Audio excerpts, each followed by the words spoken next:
आपको याद होगा फरवरी में उत्तर प्रदेश चुनाव के लिए प्रचार करते समय प्रधानमंत्री मोदी ने भी दिल्ली के आसपास के शहरों में बिल्डर्स के अत्याचार और लूट पर निशाना साधा था।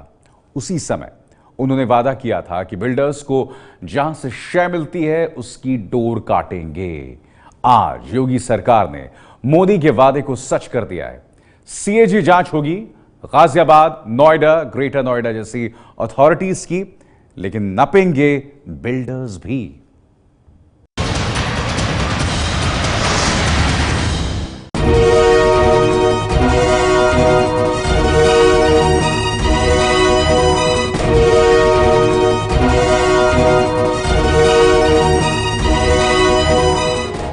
दिल्ली से सटे आधुनिक 3 शहर हैं, नोएडा, ग्रेटर नोएडा और यमुना एक्सप्रेसवे।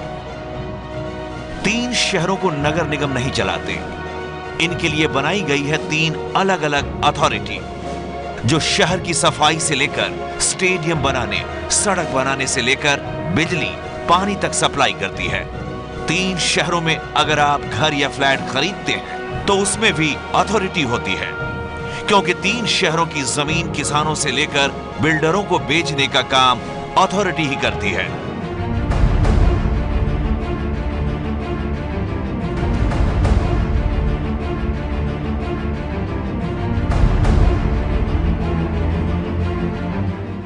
बिल्डरों के कारण पिछले कुछ सालों में नोएडा, ग्रेटर नोएडा सबसे ज्यादा बदनाम हुआ। बिल्डरों ने घर खरीदने वालों से पाई पाई वसूल ली। अथॉरिटी को सिर्फ 10-20% देकर अरबों का कारोबार खड़ा कर दिया। डील थी कि 10% अभी ले लो, बाकी 90% 7 साल में चुका देंगे। घर खरीदने वाले हर महीने बैंक को ईएमआई और मकान के किराए का डबल झटका सहते रहे, लेकिन बिल्डरों ने अथॉरिटी के साथ मिलकर सरकार को अरबों का चूना लगाया। तीनों अथॉरिटी ने खुशी खुशी बिल्डरों के करीब 25,000 करोड़ रुपए बकाया छोड़ दिए। बिल्डर सरकार के 25,000 करोड़ रुपए पर ऐश करते रहे और मकान खरीदने वाले धक्के खाते रहे।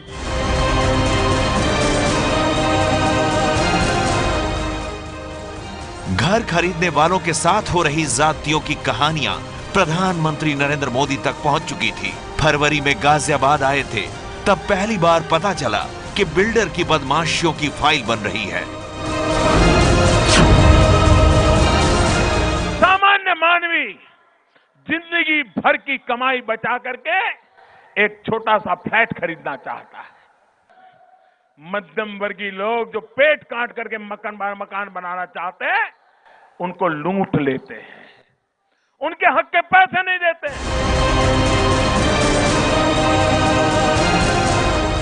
इंतजार खत्म हुआ। यूपी में बीजेपी का राज लेकर योगी आ गए। योगी ने आते ही बिल्डरों और उनके रहनुमा बने रही अथॉरिटी पर हथौड़ा चला दिया। भ्रष्टाचार और लूट के खिलाफ योगी की ये बड़ी पहल है। 2 महीने के अंदर हम उत्तर प्रदेश के अंदर एक ऐसी स्थिति पैदा करेंगे कि उत्तर प्रदेश की आम जनमानस को लगने लग जाएगा कि सरकार कैसे चलती है और कैसे चलनी चाहिए। जितने इस प्रकार के लोग थे जो चोरी करवाते थे, चोरी करते थे और फिर अपना घर भरते थे, उन सब की एक एक करके छुट्टी हो रही है। सब जाएंगे घर। कोई भी प्रदेश को लूटने वाला, प्रदेश की जनता के भविष्य के साथ खिलवाड़ करने वाला व्यक्ति सत्ता के इर्द गिर्द कहीं भी नजर नहीं आएगा।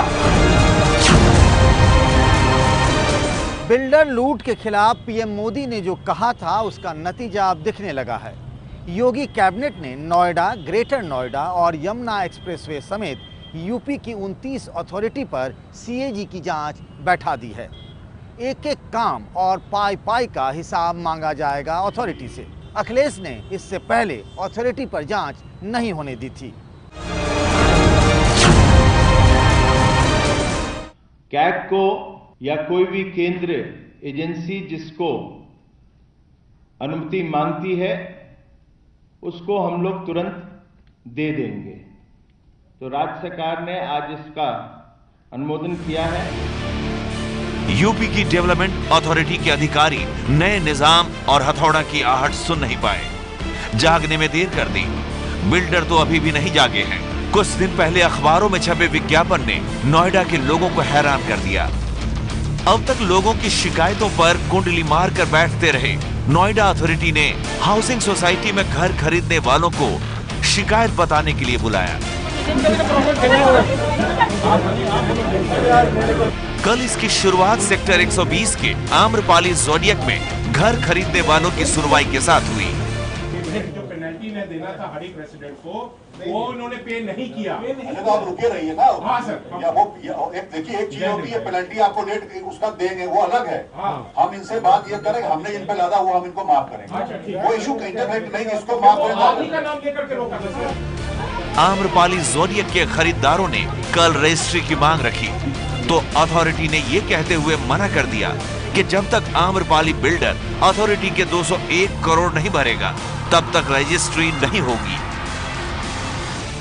ठीक है, फाइनेंशियल क्रंच से जूझ रहा है पूरा का पूरा इंडस्ट्री, ये एंटायर सेगमेंट जूझ रहा है। It's not only for Amrapali.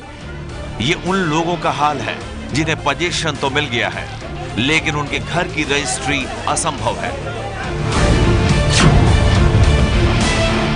मेरे को लगता है कि डेफिनेटली जो गवर्नमेंट बदली है उसका है ना प्रेशर है और वो कुछ कमिटमेंट करके है ना दिखाएंगी और नोएडा अथॉरिटी बहुत ही पॉजिटिव दिखी और मेरे को अब उम्मीद है कि 3 महीने में शायद मेरे को फ्लैट मेरी दोनों लड़कियों को मिल जाएगा।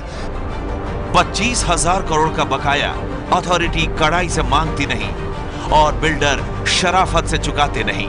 पिस रहे हैं घर खरीदने वाले लोग। तकरीबन 4 साल की ऑलरेडी डिले हो गई है और अभी तक उसका कहीं भी वो कंप्लीशन के आसपास नहीं है। 1 करोड़ से ऊपर ज़्यादा दे चुका हूँ। 2010 से वेट कर रहे हैं, मकान मिल नहीं रहा है, कहीं सुनवाई नहीं हो रही है। दिल्ली से सटे शहर तेजी से बढ़ रहे हैं। कुकुरमुत्ते की तरह बिल्डर भी बने जिन्होंने घर खरीदने वालों को चूना लगाया। बिल्डरों के धोखे के कारण रियल एस्टेट इंडस्ट्री को काफी नुकसान हुआ है। बिल्डरों की संस्था क्रेडाई के एनसीआर चैप्टर ने खुद 61 बिल्डरों से क्रेडाई की मेंबरशिप छीनी। योगी के लिए बिल्डरों पर नकेल कसना इसलिए भी जरूरी है क्योंकि उन्हें भी मोदी के 2022 में सबको घर देने के सपने को पूरा करने में योगदान देना है। मोदी ने पीएम आवास योजना शुरू की है जिसमें छोटे छोटे शहरों में बेघरों को घर देना है। इसके लिए सस्ता लोन और लोन में छूट भी दिया जा रहा है। बिल्डरों पर लगाम मोदी के भी एजेंडे में है। घर खरीदने वालों की सुरक्षा और बिल्डरों पर अंकुश लगाने के लिए मोदी सरकार ने रियल एस्टेट रेगुलेटरी अथॉरिटी यानी रेरा का कानून बनाया है जिसे 1 मई से लागू होना है। अभी तक यूपी उन राज्यों की लिस्ट में है जहां रेरा नहीं बना है।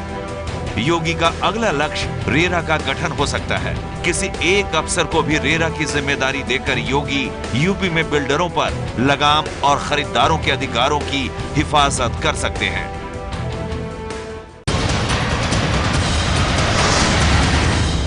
ये है एबीपी न्यूज, आपको रखे आगे।